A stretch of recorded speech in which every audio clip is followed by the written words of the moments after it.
huminto. Ang huminto? Halo. Ang magpatuloy hanggang wakas?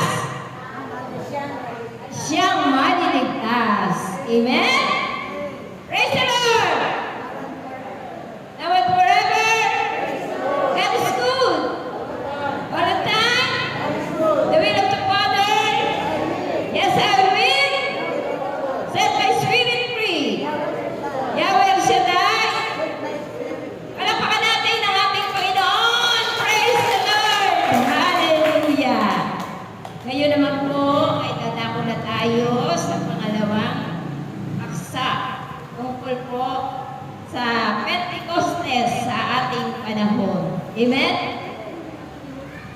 Mula po nung pinagdiriwang na po natin ang Pentecostes 2026 years mula pa sa mga alagad ng panahon ng ating Panginoong Hesukristo hanggang ngayon sa ating na panahon ngayon ay pinagdiriwang natin ang Pentecostes.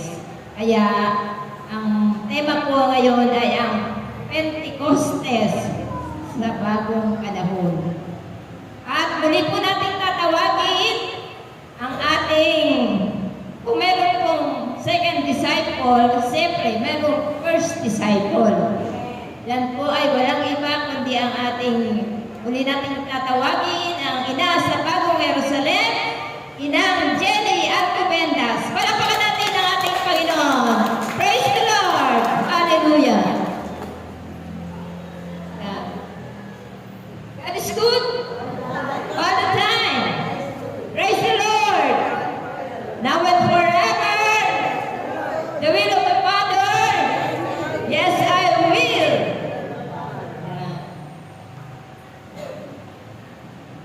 Amen. Okay. So, malakas na palakpak sa ating Panginoon. Praise Yahweh! Yan. Yan. So, yung pagpalakpak po sa Panginoon ay ang Diyos po yung pinapalakpakan natin, lampas sa ulo. Kasi ang pinapalakpakan natin ay ang Diyos po. So, taas po. Okay? Palakpakan ng Panginoon! Yan! Palakpakan si Ate Connie. Baba na. No? So, dito po, marami kayong matututunan. Tulad ni Kuya, ngayon lang nalaman na may Diyos na pangalan ay Yahweh. No? Siya yung ating Ama. Siya yung ating Creator. Siya yung ating Diyos na makapangyarihan sa lahat. No? Marami kasi kami na sa mga candidates. Anong pangalan ng Diyos? Jesus. Yung Ama, yung sinasabi niya na kami, dasal tayong Ama namin, sumasalangit ka. Diba? Sabi ni Jesus, ganito kayo manalangin. Tinuturuan niya yung mga alagad. Kasi yung mga alagad nagtatanong kung ano ang paano siya manalangin. Kaya sabi ni Jesus, ganito kayo manalangin. Ama namin, sumasalangit ka. Sambahin ang pangalan mo. O, sino yung tinuturuan niyang Ama? Yun si Father Yahweh. Yan ang pangalan ng Diyos. Amang Yahweh. Yung capital Y-H-W-H. Yan ay holy word, banal. No? Kaya nga tinago yan noong panahon ng mga unang panahon kasi takot ng malapastangan. Kaya gumamit sila ng ibang word or pangalan na tulad ng El Shaddai, Elohim, Jehovah. Pero ang original name ng Diyos, Yahweh. No? Sabi nga, banggitin mo lang ng 3 times. Yung pangalan na yan, bago ka matulog at paggising mo sa umaga, meron kang pagpapala. Amen? No? Kasi talagang yung pangalan na yan. Kami, nasa 30 years na po akong charismatic. 30 years na po. As of now, from 1994, kung ako po ay tinawag ng Panginoon, maglingkod ako, dalaga pa ako. Ngayon, tunay po yung anak ko. No? Tinawag ako ng Panginoon at ito ko dinala sa gawain na ito. No? Kaya nga, 30 years na ako sa charismatic. At ngayon, hanggang ngayon ay naglilingkod pa rin po ako sa Panginoon. Umaga, tinatawag ko yung pangalan niya 3 times a day. 3 times sa morning, 3 times bago matulog. Why? Kasi noon, muntik na akong bangungutin. Diba? Pag natutulog tayo, pag hindi ka nag-pray, no? Alam mo, muntik na ako hindi magising. Makaramdam ko, may dumadagan sa tiyan ko. Hindi ako makahinga. Alam mo sino yung gumising sa akin? Yung butiki. Narinig ko yung tik-tik ng butiki. Yun ang gumising sa akin. Siguro, hindi pa sabi ni Lord, hindi mo pa anak oras. No? Kaya, nagising ako noon. Yung pala, meron pa akong misyon. No? At yun na nga, yung panaginip ko noon, nanaginip ako na si Mama Mary, tinataas niya ako ganyan. Tapos sinuotan niya ako ng rosary. O, diba? Naganda ng panaginip ko. Kasi nga may mission ako. Yung pala, dito ako dadalhin ni Lord na magkano kami. Nag-iikot po kami ng Fatima. Bogus ka ba ng Fatima, ate? Naniniwala ka ako. Pero kami nga, inikot ng Fatima dyan sa Nabigla, tsaka dito sa Green Acres. So, dalawang Our Lady of Fatima po, yung inikot namin. No? Nagbababa kayo ngayon. Kami every Saturday and Sunday po yung aming ikot ng Fatima. No? So, yun po, yung pala naging mission ko. Tapos yung naging mission ko noon, nung na naginip ako, na bumababa ako sa basement. Tapos, pagbaba ko, meron demonyo ng maharang. Sabi ganun, ayaw niya ako pababain. Sabi ko, ano kayo meron sa baba? Pagtingin ko sa baba, pero hindi ako nakakarangan ng demonyo. Pagbaba ko, may nakita akong isang lalaki, kala ko patay, nakahiga ko sa bato. Malaking batong ganyan, nakahiga siya. Nakaganon siya, oh. Pagkatapos ang ginawa ko daw, hinalikan ko yung kamay niya. Tapos gumalaw. Tapos, uwangon! Tapos, maakit kami doon sa may hagdanan at tinakbayan niya ako. Alam mo, sabi niya sa akin, anak, meron kang malaking misyon sa mundo. Ha? Malaking misyon? Malaking misyon yun. Tagal na yun, siguro mga 1990s pa. At yun na nga, hanggang sa, eto na, 30 years na ako sa renewal, sa charismatic, tinawag na po akong first universal disciple. Universal? Ang buong kalawakan. Bakit kaya? Anong pala, ang mission ko ay hindi lang dito sa mundo, ay talagang ang mission natin ay talagang sa lahat ng gawain ng ating Panginoon. Kasi ginawa ka universal disciple. Nakarinig ka na ba ng universal disciple? So, sila yung nagbibigay sa iyo ng ganyang title. Kasi ang mission mo hindi lang sa mundo, pati sa purgatorio, yung mga tao doon na pinapanalangin mo din pala yung mga sa purgatorio. Kasi nga, ginamit akong instrumento para magdadasal din sa Fatima. No? So, yun ang mission ko. No? Yun na nga, sa loob ng 40 years, so, tinawag ako ng Panginoon. Alam niyo ba, 1996, tinawag ako ni Lord. Nag-prayer kaming ganyan. Pagkatapos na habang nagsusoking prayer kami, may narinig akong tinig. Kasi bakit? Ang Diyos ay nakikipag-usap sa atin. Amen? Maririnig mo siya. Tawag doon ay the inner voice of God. Kasi what? Nasa atin yung Holy Spirit. Amen? Nasa atin yung Holy Spirit. So, sa iyong kalooban, nangungusap ang Holy Spirit. Ano sabi sa akin ng Holy Spirit? Anak, mag-recite ka na. 1996, nalaman ko ako. At that time, hindi na po ako pumasok. Diyan pa ako, regular ako sa Venezuela. Sa mga, mga pabrika dyan. That time, nag-resign na po ako. Nagulat sila, ba't ako nag-resign sa trabaho? Yung pala, yun na yun. Calling na ako ni Lord. Kasi, ang time na yun, ay meron kaming seminar, 2-day seminar. Nag-outreach seminar po kami. Nag-start lang ako, minsan nag-moderator lang ako. Hanggang sa ngayon, speaker na. No? Sa tulong ng ating kong lingkod, ay tuturuan po na kami kung paano kami humarap sa tao. Dati, nahiyain po ako. Hindi ako marunong magsasalita, hindi ako marunong mag-talk, pero aming unang lingkod ay tuturuan na kami mula sa opening prayer, moderator, hanggang sa mag-talk kami. And then siguro talaga ito yung will ni Lord na talagang dito ko dinadala ng Panginoon. No? Kaya God is good, talagang yun na nga, at ito na nga po na yung aking mission. So kung magpapako sa inyo, paano ako binago ng Diyos, paano ako pinuspos ng Diyos, at paano ako hanggang ngayon, marami na po akong himala na mapapatotoo sa inyo na ang Diyos ang ating Diyos, ang Yahweh ay buhay. No? Buhay siya na talagang pumipilo siya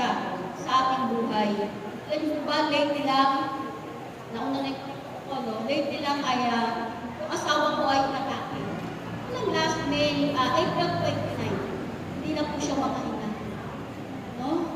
At yan, dinala kami sa ER, walang bakati sa district. Nakapagpo po kami na Bernardino sa Garden. Buti na lang, sabi, walang open, pero bigyan namin ang Panginoon, yung anak ng aking sister lahat meron pa ng open, so doon po kami dadala. Dapat sana yung asawa ko ay ICU, pero doon lang kami sa kwarto doon, at doon ay gumawa ng himala ang Diyos. Amen? Alam niyo po ba? Talagang napakabuti ng Diyos. Kasi, ang time na yun, talagang ano na nung kanyang critical na yung kanyang sitwasyon. So, hinga, doon, sinaksakan na siya ng monitor ng heart, sa heart, meron siyang oxygen, meron siyang dextrose, monitor yung heartbeat niya ay 3 times na mabilis kaysa sa tao, normal na paghinga ng tao. Oh? Pero God is good talaga, noong araw na yun, ay gumawa ng himala ang Diyos sa aking asawa. Noong time na yun, talagang ang gusto ng demonyo ay patayin yung aking asawa at kunin na yung aking asawa. No? Pero hindi pumayag siya ng Yahweh. Araw na yun, umilos ang Diyos. Talagang through the power of the Holy Spirit, sa pamamagitan ng kapangyarihan sa dila. Kaya ito yung araw na dapat ay meron din kayo paano nyo lalabanan ng demonyo. Kasi ang demonyo at kalaban natin ay hindi tao, kundi mga demonyo. Yan ay nagbibigay ng sakit sa pamilya natin, nagbibigay ng salot, karamdaman, kagulong, bisyo. No? Kaya nga nung time na yun, talagang praise the Lord, talagang ginamit, na talagang pinuspuso ko ng Holy Spirit, pinuspuso ko ng ating Panginoon, at kung ngayon hindi nagtagumpay ang demonyo para kunin yung aking asawa. Amen ba? At nung araw na yun, ang sabi niya ang Yahweh, gagaling ang aking asawa, at siya ay kasama kong maglilipod. At kayo po, unti-unti na pong gumagaling, lumalakas ang aking asawa. Kaya, palakpakan po namin! Kaya ang Yahweh! Kaya siya po! Kaya pinapatan ko yung marami pang details, kaya lang hindi ko na saksihin kasi maubos yung aking oras. Amen? Kung totoo lang, pero God is good talaga. Talagang nakakabuti ng Diyos. At kung araw na ito, ano ba yung araw na ito, mga kapatid? Ito ngayon ay araw mismo ngayon ng Pentecost. At ang Pentecost, sabi nga ang Pentecostes, ito yung Pentecostes sa ating panahon ngayon. At bakit ano ba ang ibig sabihin ng Pentecostes? Doon hindi niyo maalam. Ang ibig sabihin, ang salita ng Pentecostes, ito pa ay salitang Grego. Sabihin niyo nga, ito pa ang ibig sabihin ko ng Pentecostes ay 50 days after ng resurrection. Diba? Sinelebrate natin yung Holy Week. Tapos meron pagkabuhay. So, bibilang ka ng 50 days. So, natapos na natin yung Holy Week. Dumaan tayo sa pagkabuhay. Last week, dumaan tayo sa pag-akyat ni Jesus. At ngayon ay sineselebrate ko natin ang Pentecostes. So, 50 days, matapos ko rin mabuhay ating Panginoon. Amen? At ang Pentecostes kaya, napakahalaga yan kasi yan yung naganap noong panahon ng mga alagad na kung saan pinanggap ang Holy Spirit ay bumaba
gawa ba? No? Hindi, nagkasi ng lobika. Dati nung ako ay Diyos, yun ang words ng Lord sa akin, la. The second, Chinese na ako, nasyasente ko, kasi tapos naging German, Kosovo the sea, Kosovo the sea, Kosovo the sea, Kosovo the sea. Ngayon po, yung buwake. So yan, hindi po yung practice, hindi yan sila sa ulo, isang malakas yun. Ito yung buwake ng buwake. Amen? At doon ay sinasabi na doon sa 1 Corinthians 14:21, sabi doon, sabi ni Yahweh, magsasalita ako sa mga tao sa pamamagitan. Magsasalita ako sa bayan ko sa pamamagitan ng mga tao ay ibang kita. Sa pamamagitan ng bibig ng mga pagkakala. Bakit ang Diyos kasi ay magpag-usap sa atin. Ang Diyos ay hindi. No? Nakausapin na tayo, like Adam and Eve. No? Nakausap nila. Sa unang sa first creation, nakausap na si Adan at si Eva. And yung biyayang na yung grasya niya, hindi nawala because of sin. Pero may babalik yan because of Jesus Christ. Amen? Mababalik lang to the death of our Lord Jesus Christ. Amen? Mababalik yan sa pamamagitan ng kamatayan ni Jesus. Yung regalo na walang Adan at Eva ay mababalik. No? Mababalik yan sa pamamagitan ng pangyayari ng kamatayan ng ating Panginoon. Amen? At ito naman po yun. Noon, na-receive namin yung power.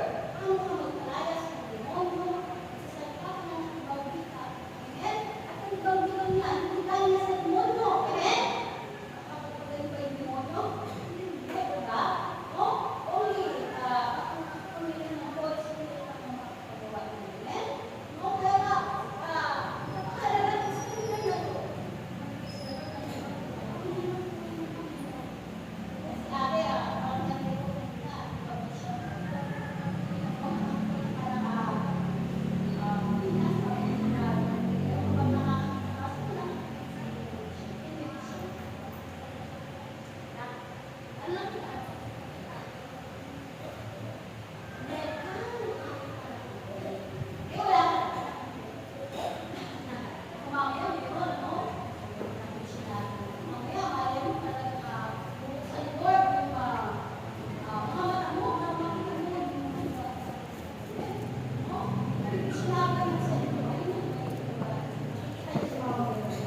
kaya pag nag-division ka, nagawa ka ng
yung demonyo sa asawa ko. Amen ba? Amen ba? Amen! Walang po! Oh, alam mo kayo, no? Mahal kayo sa buhay ng mga yan, may sakit, may bisyo, may power